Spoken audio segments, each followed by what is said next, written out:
Bonjour, alors moi c'est Mathieu, je suis un client Brico Dépôt et aujourd'hui je vais tester le saturateur Evalux pour les terrasses bois. C'est pour les terrasses et les abords de piscine. Donc ça renforce la résistance au glissement, ça nourrit et protège du grisaillement, c'est résistant à l'eau chlorée et aux UV et c'est hydrofuge. Donc moi j'ai choisi une couleur naturelle mat pour garder l'aspect de ma terrasse. La préparation. Donc moi c'est une terrasse qui a déjà été saturée par le passé. Donc du coup, pour préparer le support et obtenir une protection maximale, le support doit être propre, sain, non gras et dépoussiéré. L'application. Donc ça se passe entre 12 et 25 degrés, pas trop chaud ni trop froid. Il faut que la terrasse soit bien sec. Il ne faut pas le passer en plein soleil. Donc bon, moi je suis dans une période que là ça va. Mais en plein été par exemple, il faut éviter, sinon ça sèche beaucoup trop vite. Et on pourra circuler dessus à partir de 12 heures. Et pour le nettoyage, c'est nettoyage à l'eau savonneuse et ça se passe très très bien. Donc le projet c'est celui-là.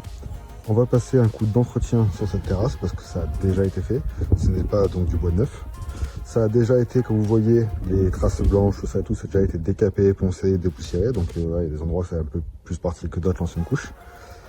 Et maintenant, je vais attaquer à appliquer le produit. Alors avant de commencer, il faut bien malaxer le produit.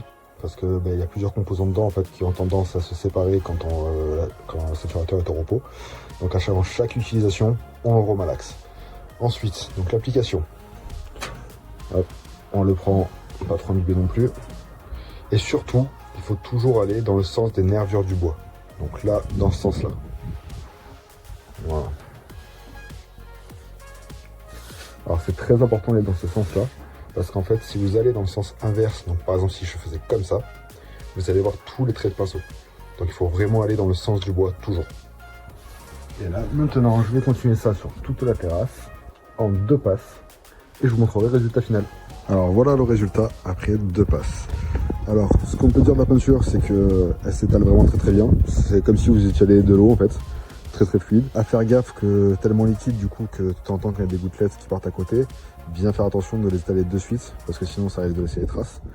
Et ensuite niveau adhérence, c'est plutôt pas mal. Ça sera à tester maintenant sur du mouillé mais pas de suite, il va falloir quand même attendre un petit peu. Mais je suis vraiment très content du rendu. Donc voilà ce que ça fait.